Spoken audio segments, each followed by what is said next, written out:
에스겔 33장 우리 10절로 12절까지만 우리 합독을 해보겠습니다. 그런즉 인자야 너는 이스라엘 족속에게 이르기를 너희가 말하여 이르되 우리의 허물과 죄가 이미 우리에게 있어 우리로 그 가운데에서 쇠퇴하게 하니 어찌 능히 살리오 하거니와 너는 그들에게 말하라 주 여호와의 말씀이니라. 나의 삶을 두고 맹세하노니 나는 악인이 죽는 것을 기뻐하지 아니하고 악인이 그의 길에서 돌이켜 떠나 사는 것을 기뻐하노라. 이스라엘 족속아 돌이키고 돌이키라. 너희 악한 길에서 떠나라. 어찌 죽고자 하느냐 하셨다 하라.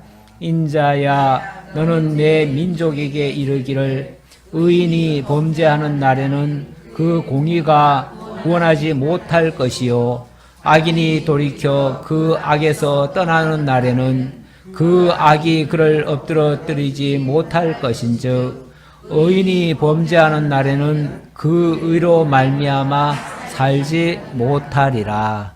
아멘. 25장부터 이미 회복을 이야기를 하는데 그동안은 보수를 통해서 회복하시겠다고 그랬습니다. 그리고 예루살렘을 회복할 때는 첫 번째로 백성을 회복할 겁니다. 그리고 또 땅을 또 회복할 겁니다. 그리고 나중에는 제사를 회복할 겁니다. 그래서 39장까지는 백성과 땅을 회복한다는 말씀이 담겨져 있습니다. 39장까지가 아니라 44장까지가 그렇고요. 그 다음에 45장부터 마지막 48장까지는 제사 회복에 대한 내용이 되겠습니다. 그래서 백성들 회복하고 또 땅을 회복하고 또 제사를 회복하면 예루살렘 회복이라고 말씀드릴 수 있겠죠. 그렇게 하나님께서 해주실 것을 약속하시는 말씀이 되겠습니다. 자, 회복은 하는데, 백성을 회복은 하는데, 회복한다는 말은 백성을 돌아오게 한다는 말이거든요. 백성을 돌아오게 하는데, 먼저 선행할 게 있어요. 그 선행할 게 뭐냐면, 그 백성들을 먼 나라로 쫓겨가게 한 그 원흉이 있습니다. 그 원흉이 어찌 보면 이 잘못된 목자들에 의해서 되어진 일들이에요.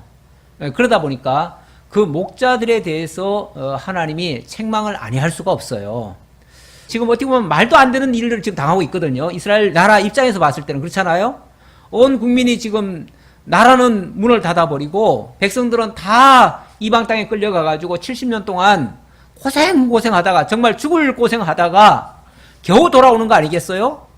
근데 그렇게 돌아오면서 솔직히 무슨 이유에서 그렇게 됐는지 원인이 어디에 있는지 진짜 무슨 누구 때문인지 누구 때문이라고 말하기는 좀 그렇지만은 어쨌든 그래도 뭔가 원인이 있어야 될 거 아니에요. 그렇죠?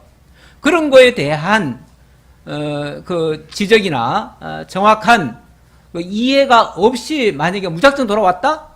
그럼 왜 떠났는지도 몰라요. 그리고 왜 돌아왔는지도 몰라요. 그럼 뭐예요? 무슨 교육이 되지요? 무슨 의미가 있죠? 하나님이 그 70년 동안 내보낸 이유가 어디에 있는지 알아야 될 거 아니에요. 네. 우리 하나님이 하시는 모든 일은 자기 백성들에게 깨닫게 하기 위함이거든요. 하나님이 하셨다는 걸 알게 하려는 건데 왜 그렇게 하나님이 하셨는가에 대한 분명한 사실은 답이 있어야 돼요. 그래서 우리가 뭔가 조금 좀 잘못됐을 때 예를 들어서 그것 때문에 좀 어려움을 겪었는데 이 어려움이 어디서 왔으며 무엇 때문이며 하나님은 무엇을 목적하고 이렇게 주셨는가에 대한 그 답을 찾지 못하면 괜히 쓸데없이 고생한 거예요. 나중에 가보면 왜 고생했는지도 몰라. 우리 가끔 길 가다가 갑자기 막 차가 꽉 막혀요. 왜 막혔지 하다가 지나놓고 보면은 왜 막혔는지 모르겠어. 어느 순간 그냥 뻥 뚫렸어요. 근데 그게 예를 들어서 사고가 났든지 아니면 앞에 무슨 일이 있었다든지 그것을 알고 막혔다면 막힌 것도 이해가 돼요. 그리고 그것에 대해, 그것 때문에 짜증이 나는 게 아니에요. 이해를 하니까.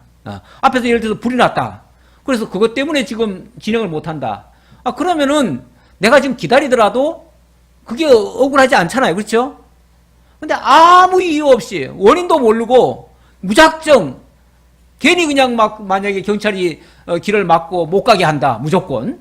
이유는 몰라요. 그런데 무조건 가지 마세요. 그러면은 얼마나 화가 나겠어요. 예. 우리는 뭔가를 무슨 일이 벌어지면 그 일에 대한 원인을 사실은 좀 알 필요가 있어요. 우리 하나님이 그걸 알게 하시려고 그걸 통해서 또 우리에게 뭔가를 깨닫게 하시려고 지금 그런 사건을 주신 거예요. 그러니까 그거 아는 것은 우리가 필요하다. 그걸 통해서 하나님의 뜻을 찾는 것은 매우 소중하다. 그런 얘기예요. 그래서 이스라엘 백성들이 지금 돌아오는데 하나님이 돌아오게 할 거예요. 돌아오게 할 건데 그러면은 왜 그들이 거기까지 쫓겨가게 됐는지에 대한 이유나 좀 알아야죠. 그 이유를 알게 하려고 목자를 치신 다음에 다시 회복하겠다는 거예요. 그렇다면 그 원인이 어디 있다는 거예요? 1차적으로는 목자들에게 있다는 얘기예요. 목자들이 뭔가 제 역할들을 안 했다는 얘기예요. 이스라엘 백성들을 이끌어야 할 그 지도자들이 그 자기네들의 그 임무를 방기를 했었다는 거죠. 내팽개쳤다는 거죠. 더 나아가면 자기들만 살기에 급급하고 백성들은 살든지 말든지 내팽개치고 아주 무책임하게 행동했다는 거죠. 그랬다면은 당연히 그 목자들은 하나님께로부터 좀 준엄한 꾸지람을 받아야지요. 그리고 나야 그 다음에 다시는 그런 짓을 안 하겠지요. 근데 여기에 대한 반성이나 어떤 문제 의식이 찾아지지 않으면은 인간은요 자기 했던 것을 그 다음에 가면요 정당화하고 또 그짓하려고 합니다. 또 그짓하려고 해요. 그래서 끊임없는 그 실수의 연속이 또 일어나요. 우리 하나님께서 괜히 교육시키면 되겠어요? 나중에 정말 그런 짓을 다시는 안 하게끔 교육을 시켜야 맞지요. 그래서 목자를 치신다는 말이 그래서 나온 거예요. 1절로부터 9절에서는 파수꾼의 역할이 무엇인가를 선지자에게 알게 해줘서 선지자의 사명을 수행하도록 그렇게 촉구를 하는데 뭐 선지자라 그러면은 뭐 위험을 경고하는 자지요. 그래서 무슨 일이 있으면 그거에 대해서 미리 알려주면서 대비하게 만들고 하나님의 뜻을 찾게 만들지요. 자, 그런 일을 하라고 그랬습니다. 그리고 10절로부터 16절의 말씀에서는 하나님은 절대로 악인들이 잘못해가지고 망하는 걸 원하지 않는다. 그렇게 말씀하십니다. 그래서 어쨌든 회개하라 그 말이에요. 과거에는 악인이었다 할지라도 너희들이 회개가 좀 필요하다. 회개 없는 것은 안 된다 그 말이에요. 근데 가끔 이제 그렇게 생각하는 사람들이 있어요. 우리는 이미 하나님께로부터 구속함을 입었고 하나님의 의인이 됐는데 무슨 회개는 무슨 회개냐. 이미 우리는 다 구속받았는데. 자, 구속받았으면 그러면은 회개가 필요 없나요? 필요 없으면은 그러면 그 짓 계속 해도 되나요? 계속 할 것 같으면 하나님이 뭐 때문에 그렇게 공고함을 줬겠어요?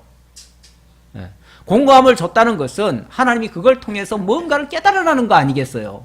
자기들이 뭔가 잘못하고 있다는 것을 알라는 거 아니겠어요?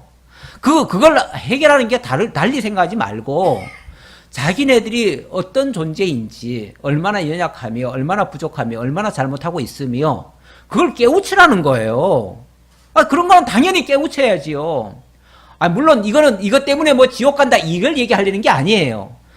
그거와 상관없이 일단은 잘못한 거 맞잖아요.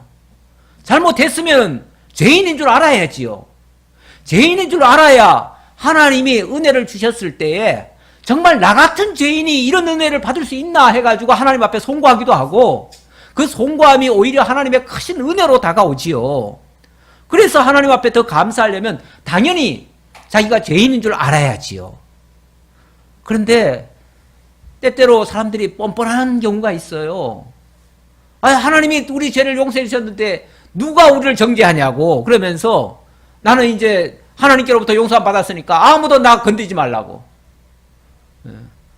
어느 교회에서 아주 못된 짓 하다가 쫓겨난 목사가 나중에 어떻게 좀 자숙도 안 하고 또 또 교회 한다고 하면서 그렇게 또 사람들을 또 힘들게 하냐라고 물었더니 하나님이 날 용서하셨는데 누가 나를 정죄하냐고 그렇게 말하더라고요. 네. 아니 10번을 묻더라도 물론 짜증 나지요. 화도 나고 그랬더라도 정말 그때는 제가 철이 없고 지혜롭지 못해서 좀 실수했습니다. 앞으로는 절대 안 그러겠습니다. 이렇게 말하는 게 맞지요. 내가 죄인인 줄 알아야지요. 더 정말 자숙하고 조심하고 정말 그걸 기회로 해서 다시는 그런 짓 하지 않겠습니다.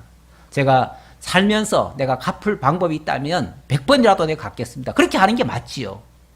그런데 오히려 더 큰 소리 치면서 누가 감히 하나님이 용서한 사람을 갖다가 정죄하냐고 해서 그렇게 얘기하면 그거는 반성한 게 하나도 없는 거지요.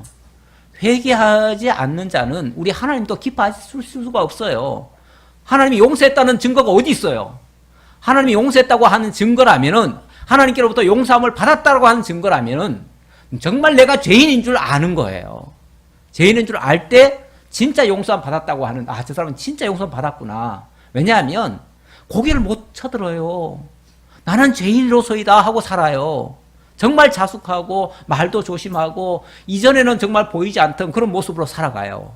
그러면은 저 사람은 진짜 반성을 했나 보다. 이렇게 느낄 거 아니겠어요? 그게 하나님께로부터 어찌 보면 용서함을 받은 증표예요.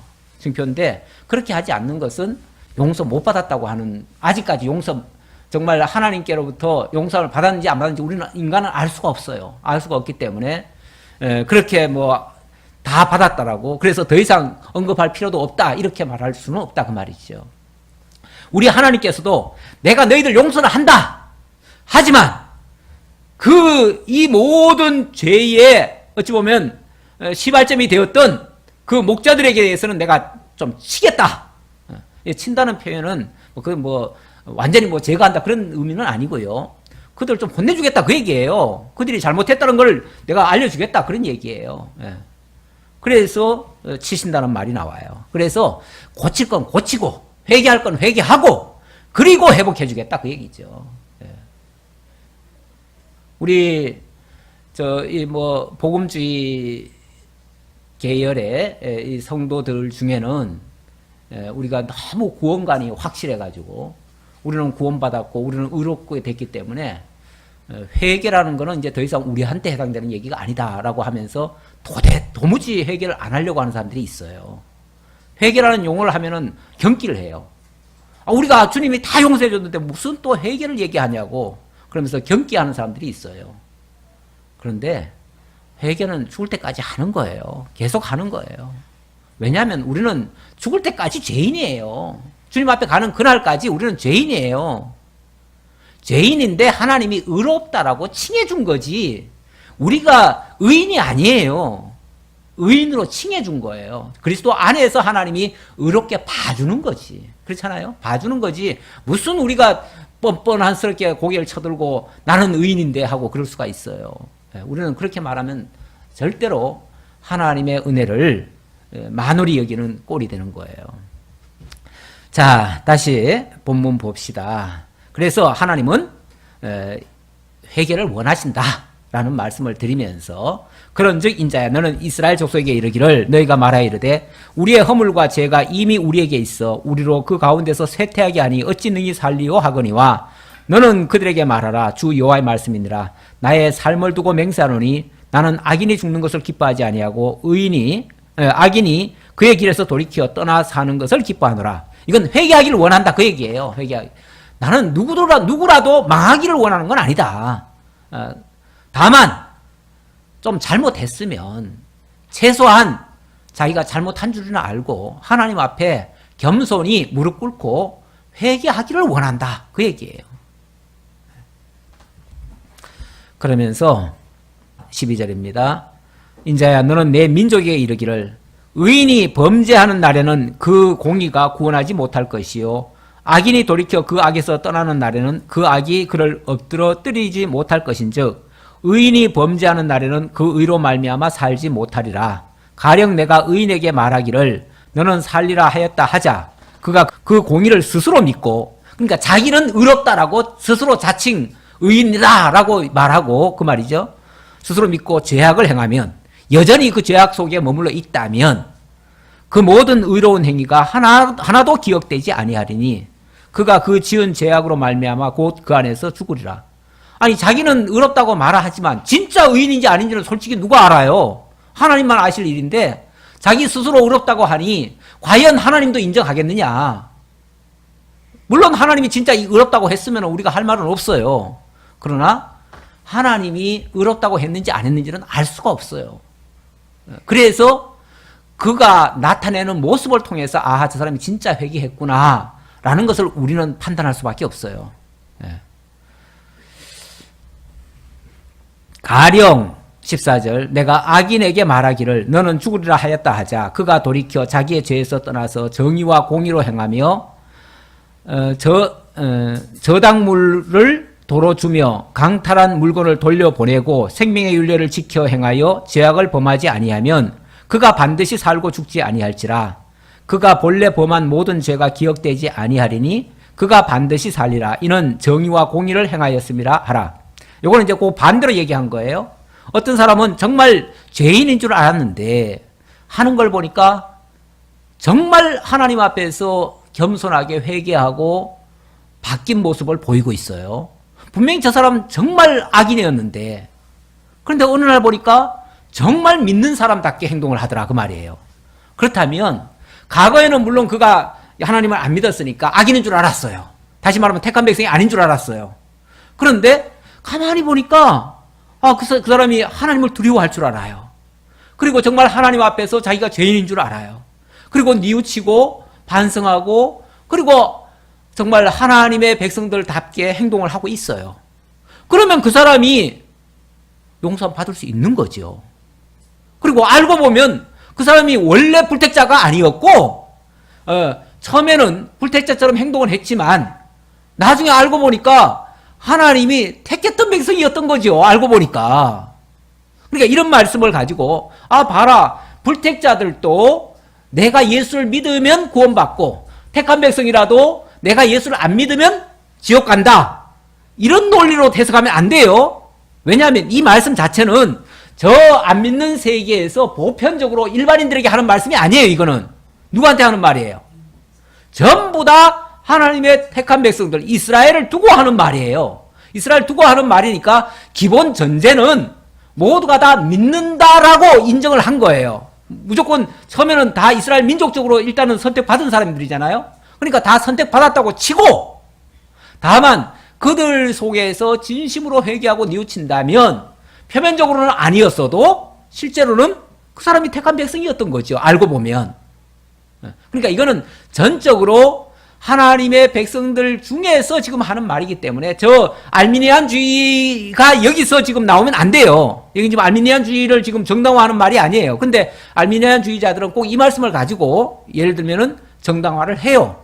했는데 제가 다시 말씀드리지만 이거는 믿는 자들 속에서 하는 말이에요. 그래서 믿는다는 걸 전제해 놓고 다만 사람이 보기에는 그가 진짜 믿는 자인지 안 믿는 자인지는 우리가 알 수가 없어요.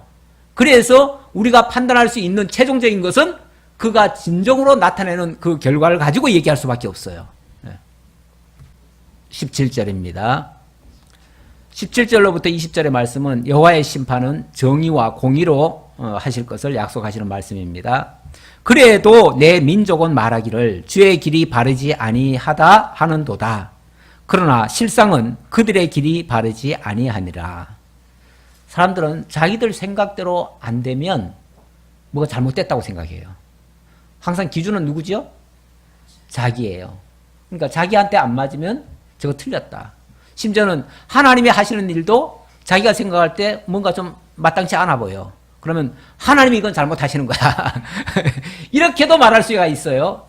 물론 진짜 하나님을 믿는 사람이랑 그렇게 말 못하지요. 근데 자기식, 자기 기준이 확고한 사람들, 그런 사람들은 하나님이 뭐라고 말씀하셔도 그 말씀을 인정하지 않아요. 자기 생각이 옳다는 거야. 이거는 하나님도 틀렸다는 거야.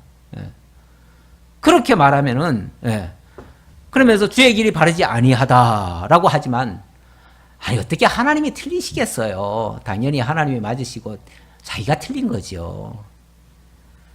만일 의인이 돌이켜 그 공의에서 따라 죄악을 범하면 그가 그 가운데서 죽을 것이고 만일 악인이 돌이켜 그 악에서 떠나 정의와 공의대로 행하면 그가 그로 말미암아 살리라. 그러나 너희가 이르기를 주의 길이 바르지 아니하다 하는도다. 이스라엘 족속아 나는 너희가 각기 행한 대로 심판하리라 하시니라. 예. 만약에 그런 식으로 만약에 자기를 합리화하고 마치 하나님이 하시는 일을 부당한 것처럼 얘기한다면 나는 너희들을 행한 대로 갚을 수밖에 없다. 그런 얘기죠. 그래? 알았어. 내가 너 행한 대로 해줄게. 행한 대로 해줄게 하면 뭐가 되죠? 그대로 심판이죠. 예. 나중에 가서 이래도 네가 옳단 말이냐? 하나님이 아마 나중에 심판해놓고는 물으실 거예요. 야, 이래도 네가 옳으냐? 네가 이런 짓 하지 않았느냐? 행한 대로 갚는다는 말은 네가 이런 짓 했으니까 이렇게 된 거 아니냐라고 지금 일러주는 거죠. 그렇게 하려면 그렇게 심판해놓고 알려줘야지요. 너 지금 네가 옳다고 자꾸 주장하는데 네가 이렇게 했으니까 이렇게 된 거 아니냐? 그러면 결과적으로 네가 아무런 잘못도 없는데 내가 이렇게 해줬다면은 내가 잘못됐다고 할 수 있지. 하지만 너 분명히 이런 짓 하지 않았느냐? 그런데 이렇게 됐으니 네 행한 대로 이건 된 거야. 이렇게 말씀하신다는 얘기예요. 예를 들자면 그렇다는 거예요. 자, 21절입니다. 에스겔 선지자가 예루살렘의 함락 소식을 전하는 장면인데요. 자, 우리가 사로잡힌 지 12째 해 10째 달 5째 날에 예루살렘에서부터 도망하여 온 자가 내게 나와 말하기를 그 성이 함락되었다 하였는데 그 도망한 자가 내게 나오기 전날 저녁에 여호와의 손이 내게 임하여 내 입을 여시더니 다음 아침 그 사람이 내게 나올 그때에 내 입이 열리기로 내가 다시는 잠잠하지 아니하였노라. 자, 일단 다시 아주 큰 이야기가 아니라 자기가 그 말씀을 받고 전하게 된 그 계기를 이야기를 합니다. 이야기를 하는데 때는 제12년 10월 5일입니다. 이 말은 유다가 패망한 지 한 1년 후쯤이다. 그 얘기고요. 사실 선지자는 이미 오래전부터 유다의 패망을 얘기했지요. 얘기했는데 그 사실을 아무도 사실은 몰라요. 왜 그러냐면 유다라고 하는 지역은 멀리 떨어져 있잖아요. 그러니까 그 지역이 지금 어느 상태에 지금 놓였는지, 나라가 망했는지, 뭐 어떻게 됐는지 알 수는 없어요. 물론 자기네들은 이미 10년 전에 잡혀왔기 때문에 자기네들은 지금 먼 나라에 좀 쫓겨와가지고 지금 그 소식이 궁금하지요. 궁금한데 이 에스겔은 하나님께서 미리 알려주셨어요. 이 나라가 유다가 이렇게 패망될 것이다. 그래서 완전히 나라도 이렇게 될 것이다. 너희들은 이제 먼 나라에 이렇게 쫓겨가서 거기서 70년간 있을 것이다. 이런 얘기를 다 해줬어요.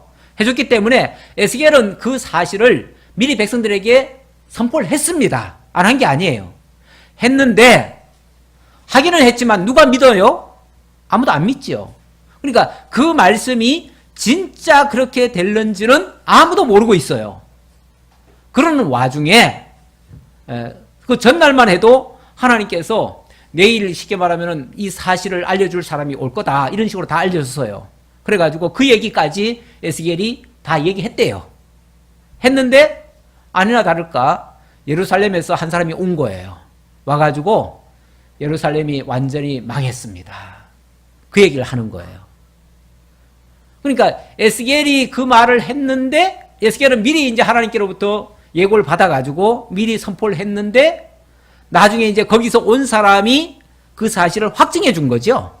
확증해 줬으니까 우리 하나님이 이게 지금 왜 이렇게 하시냐면은 하나님이 선지자의 입을 통해서 하신 말씀이 그대로 이루어진다는 걸 알게 하려고.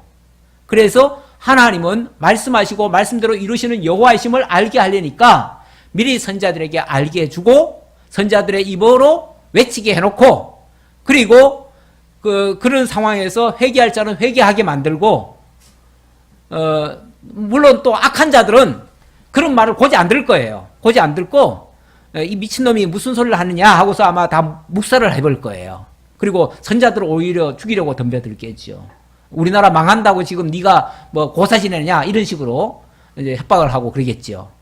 예. 이제 악인은 그렇게 나갈 것이고 원래 어디든지요 올바른 복음이 전파되어지면 거기는 그 말씀을 듣고 아멘하는 사람이 있는가 하면요. 그리고 아멘하고 아멘하는 사람은 어찌할꼬 하고 해결해요.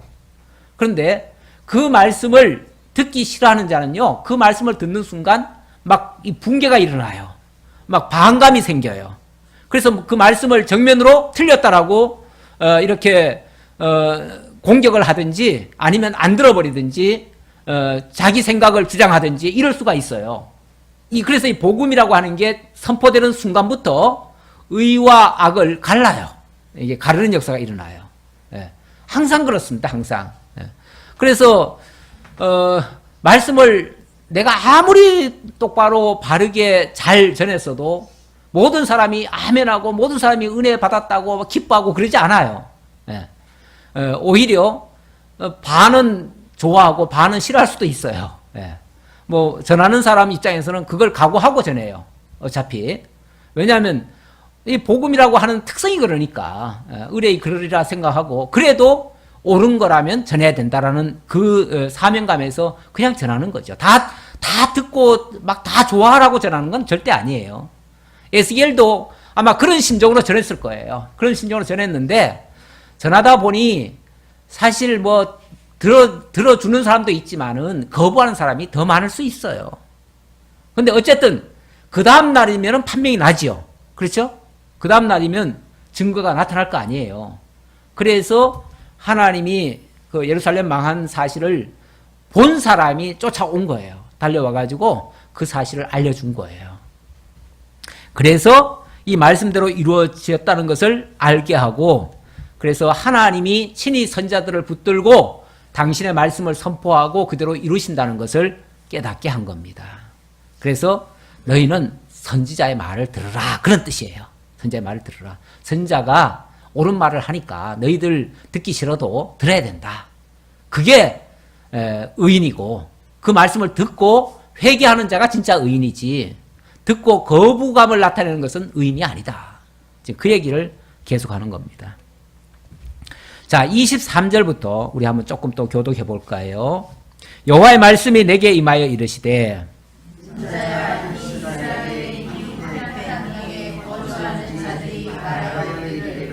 아브라함은 오직 한 사람이라도 이 땅을 기업으로 얻었나니 우리가 많은즉 더욱 이 땅을 우리에게 기업으로 주신 것이 되느니라 하는도다. 네, 또 설명하고 넘어가야겠네요.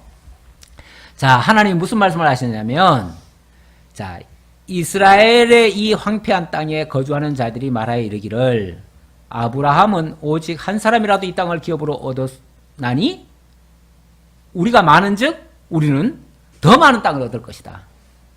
그런가요?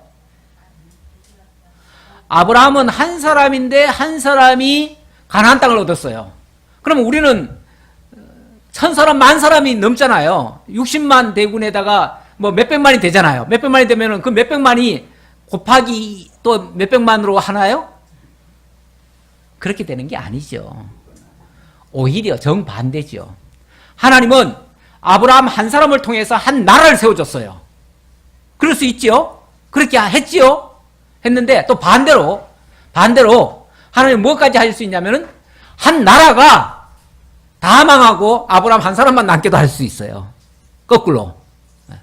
그러니까 이 나라를 세우고 망하게 하는 것이 그 어떤 사람의 수나 뭐 국력에 달린 게 아니고 하나님의 손에 달렸다는 걸 지금 보여주는 거 아니겠어요? 그 큰 나라가 수백만의 인구를 가진 나라가 하루아침에 망하는 것이 하나님의 손에 달렸다. 반대로 한 사람이라도 하나님은 살려가지고 그를 통해서 새로운 또 나라를 만들 수도 있다. 이게 하나님의 솜씨예요. 그걸 통해서 전적으로 하나님만 의뢰하게 하려는 거예요. 근데 사람들은 자꾸 어떤 숫자 가지고 따지고 우리가 이렇게 연약해가지고 우리가 뭘 할 수 있겠어? 우리 힘으로 뭘 할 수 있겠어? 이렇게도 생각하고, 또 반대로 우리는 뭐 이만큼 세력이 있으니, 우리는 능력이 있으니 뭐든지 다 할 수 있어, 이렇게 또 큰 소리 치기도 하고 그러는데 천만에요. 숫자 많다고 많은 일을 할 수 있는 게 아니고, 숫자 없다고 일 못하는 거 아니고, 우리 하나님이 들어쓰시면 한 사람 통해서 할 수 있어요. 예. 뭐 역사적으로 보면 뭐 선교 역사에 정말 길이 빛나는 그런 그 사람들이 있잖아요. 예, 뭐 무디나 허드슨 테일러나 이런 사람들 보면 뭐 한 사람이 어떻게 보면 움직였잖아요. 그런데 그 한 사람에 의해서 수많은 교회가 세워지고 수많은 민족이 정말 회개하고 돌아서고 이런 역사도 있을 수 있어요. 꼭 숫자가 많아야만 역사가 일어나는 게 아니에요. 예. 또 반대로 아무리 크고 아무리 능력이 많은 것 같아도 아무것도 못하는 데도 있고요. 예. 오늘 오전에도 말씀드렸지만 사대교회 외적으로는 얼마나 크고 정말 많은 사람의 수가 있고 그렇지만은 하나님 보실 때는 다 죽었다고 그러잖아요. 죽은 자가 뭘 할 수 있겠어요. 예. 아무것도 못하는 거죠. 이렇게 하나님의 절대 주권에 달렸다라는 말씀입니다. 25절부터 또 한번 교독해 보지요. 그러므로 너는 그들에게 이르기를 주 여호와께서 이같이 말씀하시되 너희가 고기를 핏째 먹으며 너희 우상들에게 눈을 들며 피를 흘리니 그 땅이 너희의 기업이 될까 보냐? 너희가 가를 믿어 나중한 일을 행하며 각기 이웃의 아내를 더럽히니 그 땅이 너희의 기업이 될까 보냐 하고 너는 그들에게 이르기를 주 여호와께서 이같이 말씀하시되 내가 나의 삶을 두고 맹세하노니 황무지에 있는 자는 칼에 엎드러뜨리고 들에 있는 자는 들짐승에게 넘겨 먹히게 하고 산성과 굴에 있는 자는 전염병에 죽게 하리라.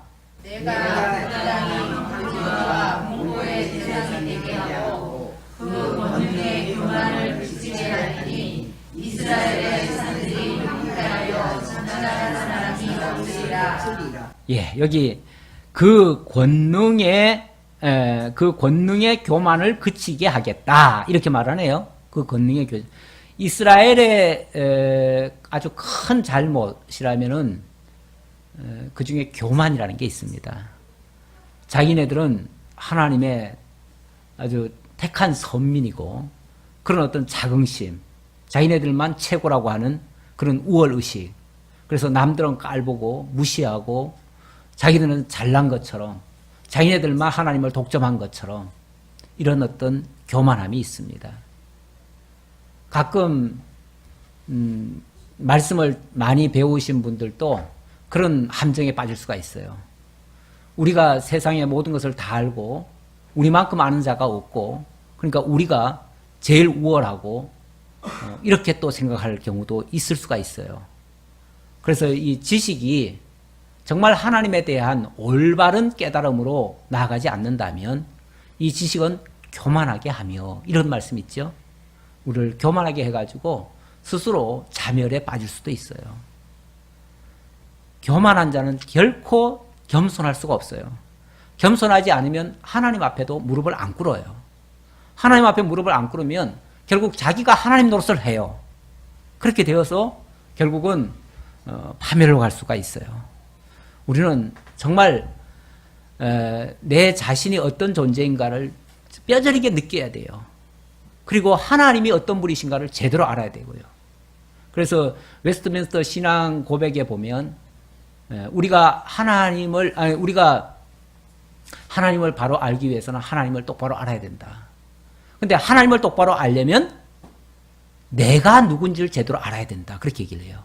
내가 의인인 줄 알면 하나님 알 수가 없습니다. 찾지도 않습니다. 근데 내가 죄인인 줄 알아야, 죄인 중에 괴수인 줄 알아야 하나님 앞에 정말 하나님이 의로우신 분이고 하나님만이 정말 공의로우신 분인 줄 알고 그 앞에 겸손히 나아갈 수가 있습니다. 자, 그 다음 29절입니다. 내가 그들이 행한 모든 가증한 일로 말미암아 그 땅을 황무지와 공포의 대상이 되게 하면 그때에 내가 여호와인 줄을 그들이 알리라 하라. 자, 지금은 무슨 얘기하는 거죠? 지금 유다를 왜 망하게 했는지, 이들이 왜 이런 고통을 당하게 했는지에 대한, 물론 이건 어찌 보면 지나간 얘기예요. 지나간 얘기지만 지나간 얘기는 그러면 다 지나갔으니까 다 끝났나요? 지나갔으면 뭐 우리 더 이상 아유 그런 옛날 얘기를 뭐하러 해. 예, 가끔 저도 설교 중에 옛날 얘기를 한 적이 있어요. 옛날 정말 못 살 때 얘기, 정말 죽 끓여 먹던 얘기, 그런 얘기 할 때도 있고, 또 아니면은 일제시대 때나 정말 우리가 나라 잃고 그렇게 어려움 겪었을 때 이야기. 그러면 어떤 사람들은 듣기 싫어해요. 아니 지금 시대가 어떤 시대인데 그 옛날 얘기를 지금 하고 앉았냐고. 옛날 고려적 같은 꼰대 같은 소리를 하고 앉았냐고. 그런 소리 듣기 싫다는 거죠. 듣기 싫다는 건데. 물론 뭐 우리의 그런 걸 통해서 우리의 치부가 자꾸 드러나면 그것도 듣기 싫을 수가 있기는 있어요. 근데 그게 치부라고 생각하면 그런데 우리 하나님은요. 우리 자신이 어떤 존재였던가를 자꾸 일깨우셔요. 그래야 하나님이 어떤 분인가를 알게 돼요. 나를 모르고는 하나님 몰라요. 또 하나님 모르고는 나를 또 몰라요. 그래서 우리 마지막 끝에 그 말씀이 있었잖아요. 그렇게 했을 때에 어찌 보면 하나님이 그 유다를 망하게 해가지고 나라를 잃게 해가지고 항무지와 공포의 대상이 되게 하면 그때 내가 누군 줄 알리라? 여호와인 줄 알리라. 그게 괜히 그런 일이 벌어지는 게 아니고 하나님이 말씀하신 대로 이루시는 여호와인 줄을 알게 하려고 그들에게 선자들한테 미리 경고한 그대로 되게 한 거다 그 말이죠. 그러니까 그 일이 갑자기 된 일이 아니에요. 의미 없이 된 일이 아니에요. 하나님 여호와 알게 하려고 된 일들이에요. 그러니까 겸손히 그 일을 통해서 하나님 배우라고 하셨구나. 그래 우리 정말 까불면 안 돼 하나님 앞에. 저 서울의 어느 목사님이 맨날 설교 중에 그래요. 까불지 말라고. 그 목사님은 걸핏하면 성도들한테 까불지 말라고 이런 얘기를 해요. 예. 어떨 때 들으면 좀 이렇게 뜨끔해요. 뜨끔한데 겸손하라는 뜻으로 이제 얘기한 거예요. 좀 강조요법으로 한 거예요. 예. 그래서 우리가 정말 의인인 줄로 함부로 착각하지 말라. 그 얘기를 이제 강조하느라고 그 말을 한 거죠.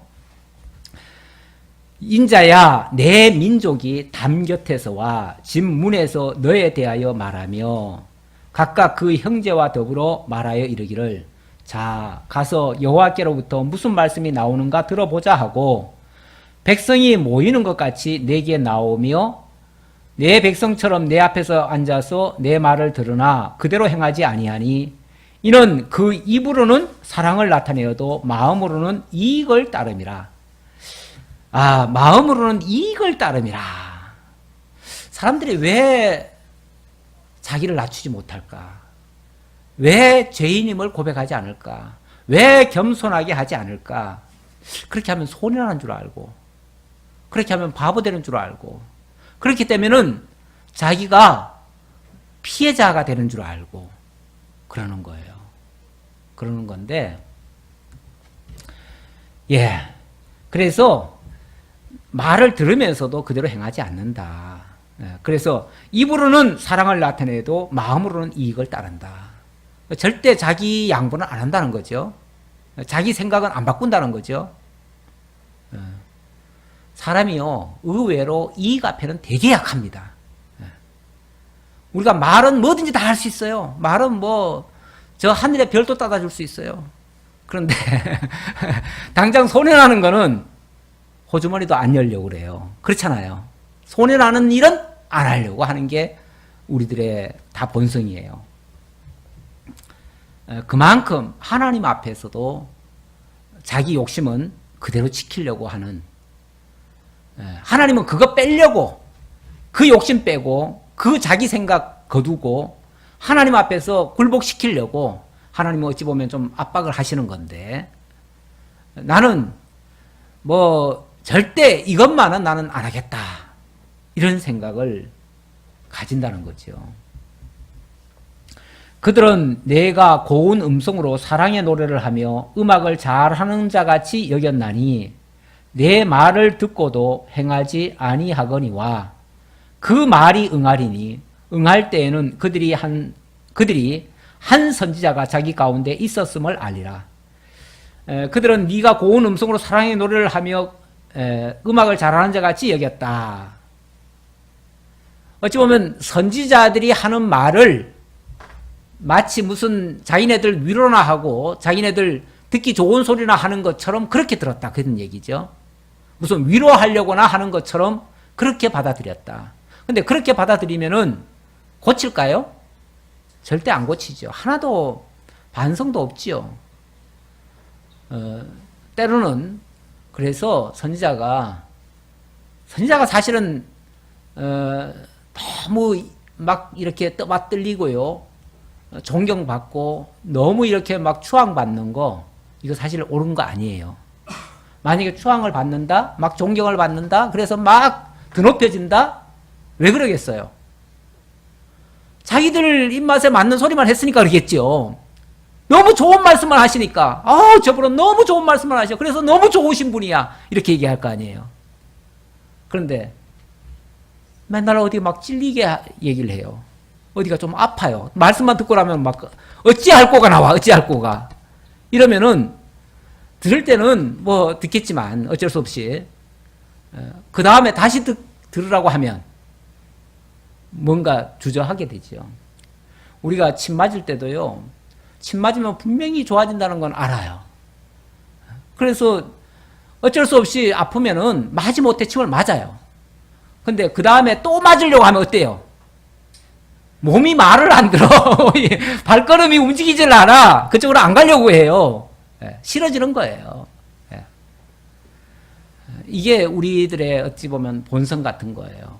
본성 같은 건데, 우리 하나님은 그것조차도 자꾸 꺾으시려고 그러셔요. 왜냐하면 그게 우리를 사랑하기 때문에 그래요. 참 우리 때리시면서 나는 너를 사랑한다 그러니까 참 듣기 싫지요.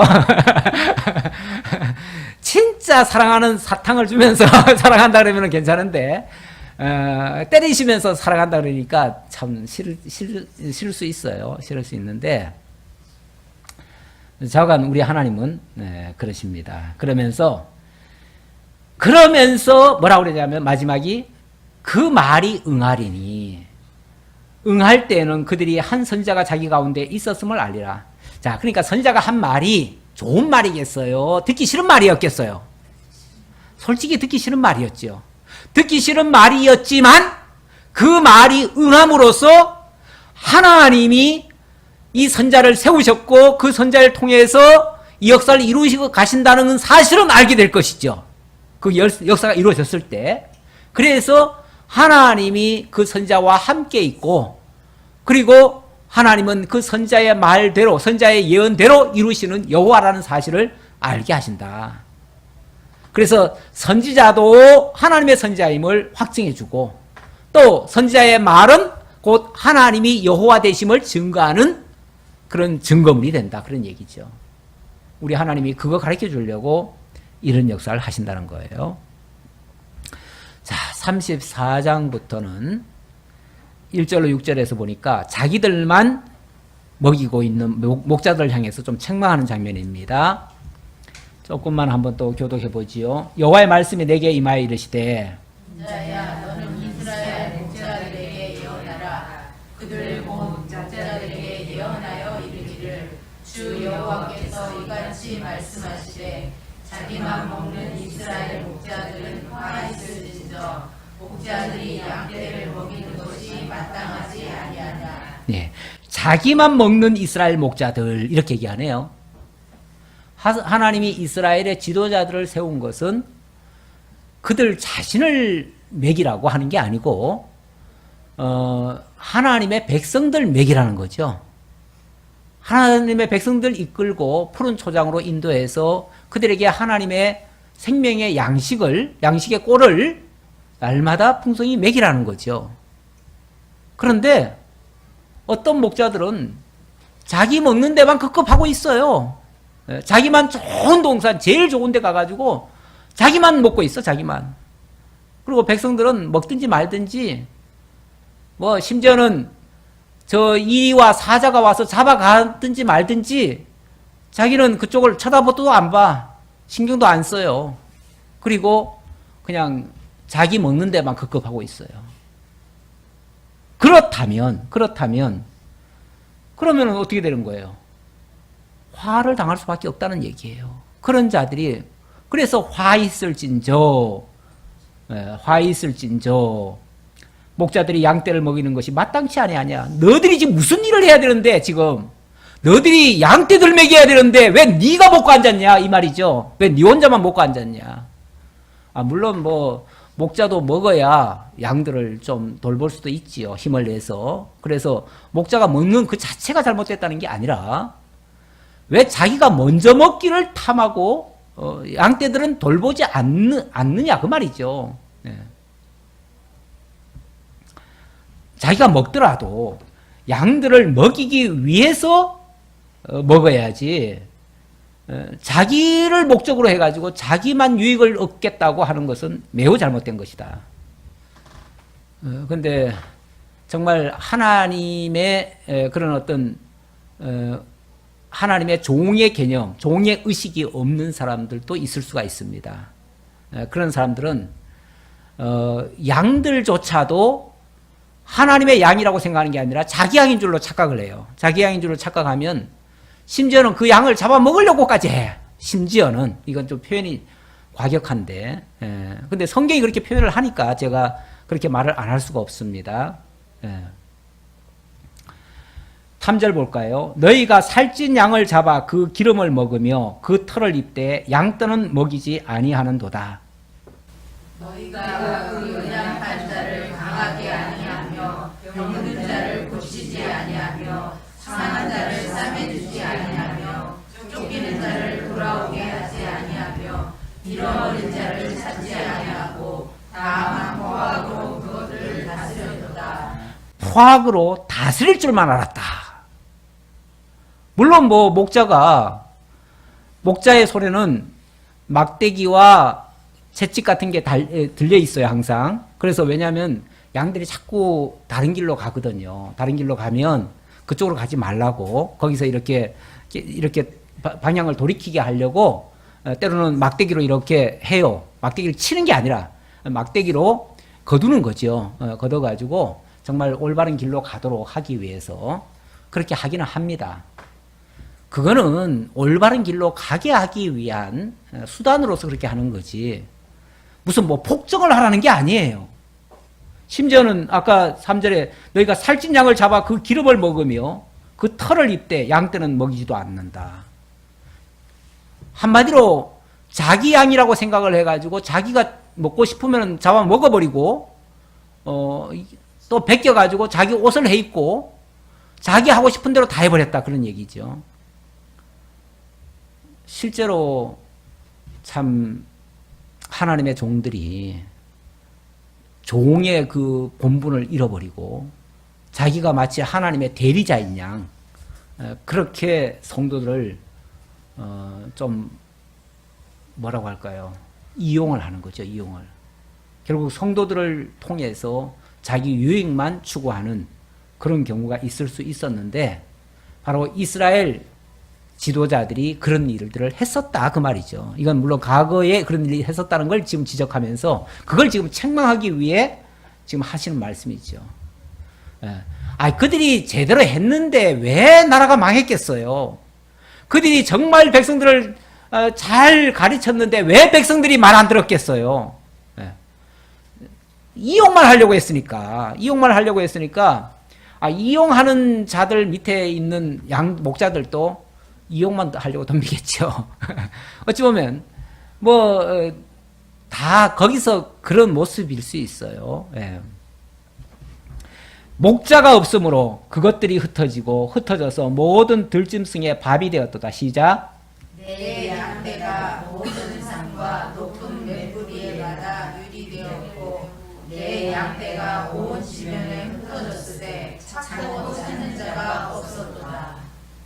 근데 여러분 이 말들이 자꾸 걸려가지고 목소리가 안 나오시나요? 이게 자꾸 나한테 책망하는 것 같아가지고 그냥 차마 못 읽겠어요. 우리는 죽인다 그래도 들으셔야 돼.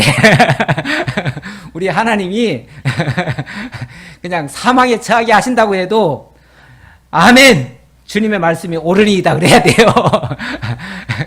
그래야지 내 마음에 안 든다고 안 읽으시면 안 돼요. 다 같이 읽으셔야 돼요. 자, 목자가 자기만 먹이고 그러고 있으면은 목자 있는 거예요, 없는 거예요? 없는 거죠. 없는 거나 마찬가지죠. 무슨 목자이겠어요. 이용만 하는 목자가 무슨 목자예요. 그러니까 목자가 없는 꼴이고요. 목자가 없으니 아무도 돌볼 자가 없어요. 돌볼 자가 없으니 유리방황할 수밖에 없고, 양들은 유리방황하면 결국은 악한 자들에 의해서 잡아먹힐 수밖에 없어요. 이런 신세가 지금 이스라엘 신세였다. 유다의 신세였다. 왜 유다가 망했습니까? 왜 유다가 하나님의 사랑받는, 정말 신명기에 보면은 여수르니요 이렇게까지 표현하는데, 내 사랑하는 자들아 이런 얘기예요. 하나님의 사랑을 입은 자들이 왜 이렇게 버림을 받고 내어 쫓기고 저 대적들에게 사로잡혀가지고 끌려가고 왜 이 지경이 됐어요? 목자가 목자 역할을 안 하니까, 1차적으로. 그렇다고 뭐 백성들은 그러면 죄가 없나요? 백성들도 또 하나님이 또 책임 물으실 거예요. 분명히 물으실 건데, 일단은 목자에게 지금 책임을 묻는 중이에요. 물으니까 목자들에게 일단은 너희들 본분을 안 지켰다. 목자라면요, 목에 칼이 들어와도 외쳐야 됩니다. 외쳐야 돼요. 아까 그랬잖아요. 너희가 외치지 않아서 만약에 의인들이 그 소리를 못 들어가지고 망하면은 그거를 누구한테 묻겠다? 외치지 않은 너희들한테 묻겠다. 그 책임을. 근데 너희들은 외쳤는데 만약에 그들이 회개하지 않았다? 그러면 그 책임은 너희들이 아니라 그들에게 묻겠다. 그랬어요. 언젠가 한번 한강댐을 북한에서 수문을 여는 바람에 밑에서 그 피서하던 사람들이 일가족인가 뭐 몇 명이 죽은 적이 있어요. 완전히 떠내려가고 난리가 났어요. 그래서 그것 때문에 뭐 북한을 막 한때는 이렇게 북한이 이놈들이 나쁜 놈들이다 막 그러면서 욕을 하고 막 그랬어요. 그런데 나중에 알고 보니까 그 북한에서 댐 열은 것을 한국에서 다 알았더라고요. 정부가. 국방부에서도 알고 있었어요. 심지어는 군인들이 그 댐 연 거를 다 알고 있어가지고, 그런데 그 군인들이 위험을 발견하고도 구경만 하고 아무런 보고도 안 했어요. 그리고 또 한수원, 원래 그 관리하는 데가 한수원이거든요. 한수원이 그걸 빨리 조치를 해가지고, 만약에 그쪽에서 댐을 열었으면 이쪽에서 바로 닫아버려야 돼요. 네. 이쪽에서 또 댐이 또 있어요. 그럼 댐만 닫으면 아무 문제 없어요. 그런데 그 한수원 직원들이 전부 다 어디 가가지고 당구를 치고 있었대요. 그날 당직자들이 전부 다 가가지고 당구 치고 있었대요. 그러니까 그 현장을 못 본 거예요. 괜히 CCTV만 그냥 돌아간 거예요. 나중에 보니까 직원도 아무도 없어. 그리고는 북한이 댐을 열었기 때문에 우리가 이렇게 죽었다고 막 북한만 그때 원인을 다 돌리고 그랬어요. 그런데 사실 북한은요, 우리하고는 원수 사이예요. 그렇죠? 적성국이에요. 적대 국가예요. 싸우고 있는 중이에요. 싸우고 있는 적이 우리한테 꼭 뭐든지 다 알려줘야 될 의무가 있나요? 냉정하게 말해서 북한은 우리한테 알려줄 의무가 없어요. 우리가 좋을 때는 다 알려주고 다 하기로 해요. 그런데 사이가 안 좋을 때는요, 알려줘야 될 의무도 없어요. 북한은 막말로 그걸 공격의 무기로 쓸 수도 있어요. 그거 막자고 우리도 밑에다가 또 댐을 만들어 놓은 거거든요. 그랬으니까 우리도 평화의 댐을 만들어 놓고 했잖아요. 그랬으니까 우리가 대비를 해야 되는 거죠. 그리고 우리가 경고를 했어야죠. 경고를 했어야 되는데, 그거 보고도 경고 안 한 자들에게는 사실은 책임을 물을 수밖에 없습니다. 제가 지금 목자의 위치가 그 위치다 그 말이에요. 그 위치다. 하나님의 준엄한 경고를 늘 해야 된다. 그거 하지 않고 그냥 좋다 좋다만 얘기하면 아무도 경계를 안 해요. 경계를 안 하다가는 그냥 하나님께로부터 정말 진노를 받을 수가 있어요. 우리가 사람한테 좀 책망받는 거는 별거 아니에요. 그거는 뭐 조금 감정은 상하지만 지나놓고 보면 그건 다 약되는 말이에요. 그 정도로는 다 넘어갈 수 있는데 우리가 하나님께 책망받으면 이거는 돌이킬 수가 없는 일이잖아요. 그래서 평소에 목자의 위치에 있는 자들은 정말 깨어 있어야 되고 정말 파수꾼처럼 냉철하게 현실을 파악할 줄 알아야 되고 만약에 경고할 일이 있으면은 마땅히 경고를 해야 되고요. 그래서 주의 백성들이 안전하게 주님 안에서 정말 평안히 거할 수 있도록 이렇게 이끌어줘야 마땅합니다. 그리고 당연히 또 성도들은 주님의 양들은 또 그러한 주님의 경고의 말씀에 늘 귀를 기울이고 겸손히 들을 준비를 하셔야 되고요. 그것이 우리들의 본분이다 이렇게 생각을 합니다. 기도하겠습니다. 아버지 하나님 감사합니다. 우리 하나님이 늘 우리를 올바른 길로 인도하시려고 목자장이 되어주시고 또 이 죄악된 세상에 또 이렇게 연약한 교회에 주의 종들, 목자들로 또 세우셨습니다. 그래서 늘 경성하게 만드시고 정말 하나님의 사람으로 살아가기에 부족하지 않도록 늘 이끌어주시니 감사합니다. 이스라엘 백성들 하나님의 경고를 받고도 자기의 유익을 따라서 무시했다가 결국은 하나님의 진노를 산 적이 있습니다. 아버지 하나님, 이 일을 통해서 하나님은 말씀대로 이루시는 여호와이심을 깨달았습니다. 이 모든 좋지 않은 경험을 하고 배울 것이 아니라 정말 말씀 속에서 우리가 바르게 깨닫고 겸손히 하나님의 뜻에 순복하며 살아가는 참된 지혜자들 다 될 수 있도록 함께해 주옵소서. 모든 것 감사드렸고 예수님의 이름으로 기도하옵나이다. 아멘.